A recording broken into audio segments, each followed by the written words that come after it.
Hello everyone and welcome back to this channel. Today we will be talking about the types of adrenergic agonists, their therapeutic uses and their mechanisms of actions. So if we start with the direct acting adrenergic agonists, they act on the postsynaptic adrenergic receptors, which are the alpha and beta receptors. An example of these ones are the epinephrine, norepinephrine, dopamine and dopamine, which all of them are known as catecholamines. The first three they occur naturally, but dopamine it is a synthetic compound. So epinephrine is synthesized in the adrenal medulla as we talked about in our last lecture, and this epinephrine it can interact with both alpha and beta receptors. So at low dose, the beta effects, which is the vasodilation effect on the vascular system, they predominate, whereas at higher doses, the alpha effects, which is the vasoconstriction, are more stronger. Also, epinephrine it strengthens the contractility of the heart, which we call it positive inotropic effect, and this effect it is due to beta 1 actions. While it can also increase the rate of the myocardium contraction, which we call it positive chronotropic effect, and also this one is due to its beta 1 effect. Epinephrine it can also activate the beta 1 receptors in the kidney to release renin enzyme, which is an enzyme involved in the production of angiotensin II, which is a very potent vasoconstrictor. While in the respiratory system, it causes powerful bronchodilation by acting directly on the bronchial smooth muscles. It can also cause a significant hyperglycemic effect because of the increased glycogenolysis in the liver, which is due to the beta 2 effect, and increased release of glucagon, which is also due to this beta 2 effect, and it also decreases the release of insulin, which is the alpha 2 effect. And finally, epinephrine it can initiate lipolysis through its agonist activity on the beta receptors of the adipose tissues. So the most important therapeutic use of epinephrine includes anaphylactic shock, and it is the drug of choice for the treatment of these type 1 hypersensitivity reactions. Also, it is the primary drug that is used in the emergency treatment of any conditions that related to the respiratory tract, like in acute asthma and also in anaphylactic shock. Also, it can be used to restore the cardiac rhythm in patients with cardiac arrest. Also, it is used to increase the duration of local anesthesia, and it does this by reducing vasoconstriction at the site of action. Coming to norepinephrine, because it is the neurotransmitter of adrenergic neurons, theoretically it stimulates all type of adrenergic receptors, but practically it has been shown that the alpha adrenergic receptors are the most affected type. And because it affects alpha 1 receptor mainly, it will cause great vasoconstriction. That is why it is used mainly to treat shock, because it will increase the vascular resistance and therefore it will increase blood pressure. In contrast to norepinephrine, isoproterenol is a direct acting adrenergic agonist that it stimulates both beta 1 and beta 2 adrenergic receptors mainly, not alpha receptors. So because it stimulates beta receptors, it will produce intense stimulation of the heart, and it will increase the rate and force of the heart contraction.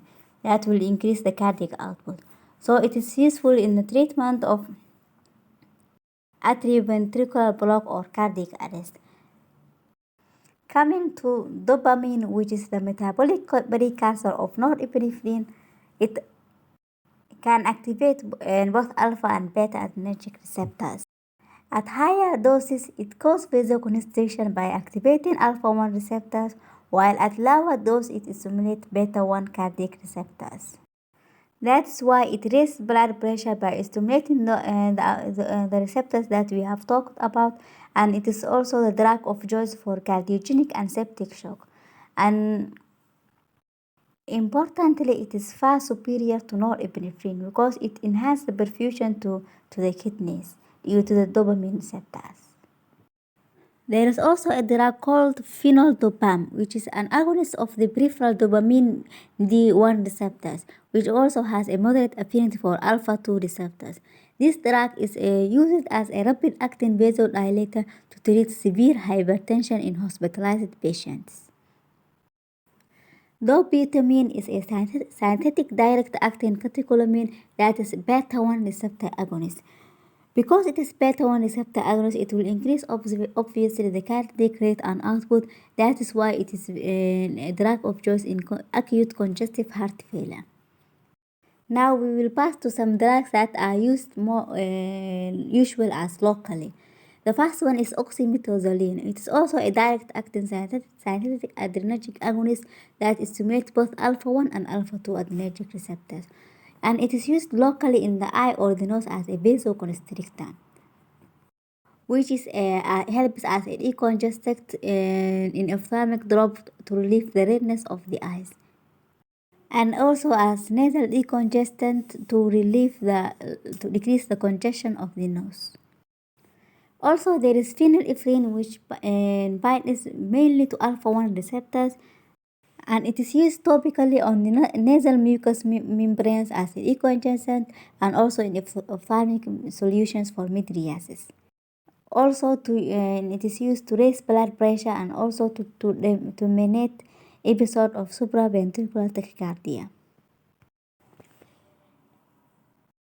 Clonidine is an alpha-2 agonist that is mainly used as in essential hypertension to lower blood pressure because of its action in the central nervous system. It can also minimize the symptoms that accompany the withdrawal from opiate or tobacco smoking and benzodiazepines. Here we have albuterol and terbutalin, which are very important medications in asthma because they are short-acting beta-2 adrenergic agonists, and they are used primarily as bronchodilators and they are administered as inhalers. The other two drugs are salmeterol and formoterol, which are also important in asthma because they are beta-2 adrenergic and selective agonists, but they are long-acting bronchodilators. The first one they were short-acting, but this one they act more, like they have more duration of action. And they provide sustained bronchodilation over 12 hours, while albuterol, their bronchodilation effect is less than 3 hours.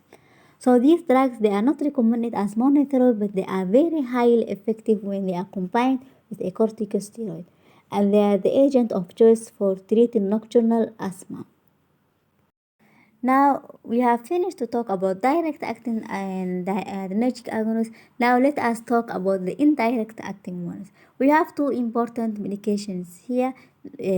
One of them is medication amphetamine and the other one is cocaine.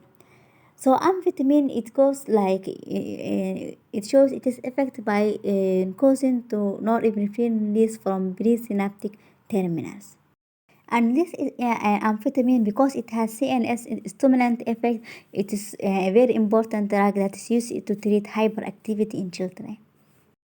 While cocaine, it blocks sodium potassium ATPase, which is a system that is required for the reuptake of norepinephrine. Finally, we have the mixed action adrenergic agonist, which can induce the release of norepinephrine from the presynaptic terminal and also can activate adrenergic receptors on the postsynaptic membrane. An example of these agonists are ephedrine and pseudoephedrine. And pseudoephedrine is primarily used orally to treat nasal and sinus congestion. Thank you for watching this video. Please don't forget to subscribe to this channel.